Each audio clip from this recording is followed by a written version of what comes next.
Stepdads, what was the moment your stepchild finally called you dad?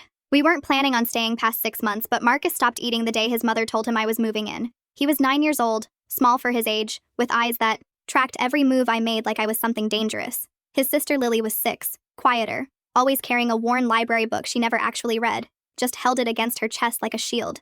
Marcus had a system. He sat at the far end of the table, ate only if his mother served him, and never looked at me directly. Lily slept on the floor beside her brother's bed for the first 3 weeks I lived there. I never said anything about it. Neither did they. Some things you understand without words. I started leaving his favorite cereal out before school. Not making it, just leaving it there. He'd pour it himself, eat standing at the counter with his back to me. But he ate. Lily began leaving her library book on the couch sometimes, still closed, but closer to where I sat. I pretended not to notice. 4 months in, Marcus fell off his bike in the driveway. Bad fall. He scraped both palms and just sat there on the concrete, not crying, not moving, waiting to see what I would do. I sat down next to him on the ground. Didn't touch him. Just sat there. After a minute, he leaned his shoulder against mine. Barely. Just the weight of a breath. That's when I knew something had quietly shifted between us. Then his father called. First time in 14 months. Suddenly, Marcus was sleeping on the floor again. He stopped eating the cereal. He put a chair against his bedroom door at night. Lily started carrying her library book everywhere again,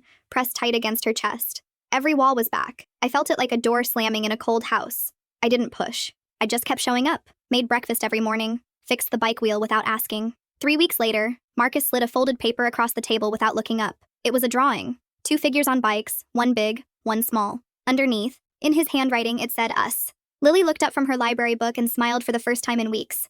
Now on Sunday mornings, Lily reads that same worn library book out loud while Marcus argues about pancake toppings. It's loud. It's messy. Last week, he grabbed my sleeve so I wouldn't miss his joke and said, "Right, Dad?" Just like that. Casual. Like it was nothing. Sometimes people ask when I became their father. Truth is, I didn't become anything. I just stayed, and eventually that was enough.